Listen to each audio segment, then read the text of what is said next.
Microsoft may not be as successful as Sony at cultivating long-lasting franchises, but after playing Xbox games for 12 years, there are plenty of brand names we fondly associate with the Green Machine. What does this mean? Please tell me. The question is, which ones could best capture the potential of this new generation? I'll fill you in on the details as soon as I remember them. And how predictable is the return of a series like Fable, Dead or Alive, or Crackdown? Over a dozen exclusives are coming to the system in its first year. We hope at least one of these franchises is on the list. Looks like we got company, boys. Let's give them a warm welcome. Number 5. Amped. While Microsoft's own snowboarding series was originally more rooted within the realm of reality, Amped 3 proved to be a strong testament that cranking the zaniness levels to a trickier standard is definitely a gratifying way to take to the slopes. With plenty to do outside of simple races and racking up a high score, Amped 3's powdered slopes were also impressive open environments you'd have to skirt around to begin various missions and challenges. Here's hoping the Xbox One will soon catch some big air and revamp the Amped franchise. Number 4. Riddick. Chronicles of Riddick: Escape from Butcher Bay is a much beloved, if often forgotten game. It may look great today, but for 2004 it boasted some truly impressive visual achievements. An expanded remake in 2009 brought the game into the HD generation, but the real reason for the Riddick love is gameplay. A mix of first-person melee, stealth, and parkour, all served up without a HUD, Riddick presented problems and allowed players to decide how to solve them.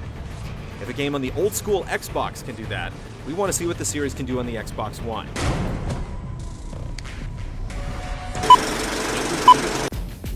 Crimson Skies. After the original gained altitude on PC, Crimson Skies' High Road to Revenge soared onto the original Xbox, with wide-open levels free to explore. You're encouraged to fly through tight corners in search of hidden tokens. Races and side missions let you earn cash, and you can even find and hijack new planes. With lighthearted, roguish characters, Crimson Skies isn't worried about realism, pitting you against pesky gyrocopters or clambering robots.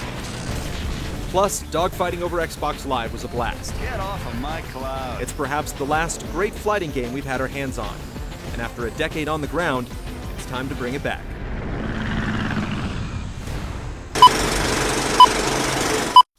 Shenmue. Ryo-san, you're home. Oh, hi, Ine-san. Shenmue is the tragic series that didn't get to end, and we've wondered if Ryo will ever get his revenge since 2002.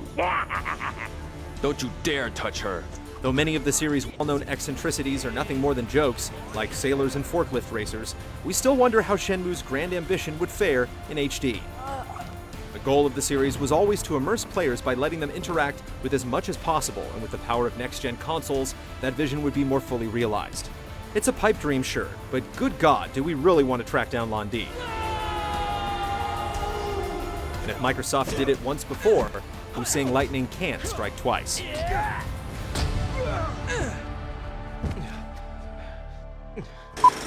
Number 1. Banjo-Kazooie.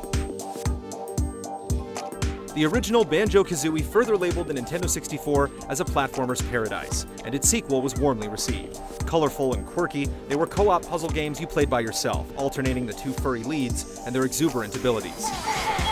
Nuts and Bolts, released in 2008, encouraged kids to build and experiment, but most of the magic was gone. Despite this disappointment, we think the duo still has legs and could soar to new heights on the Xbox One. The pair of shiny seekers could chart a new future and become a great addition to the console's library.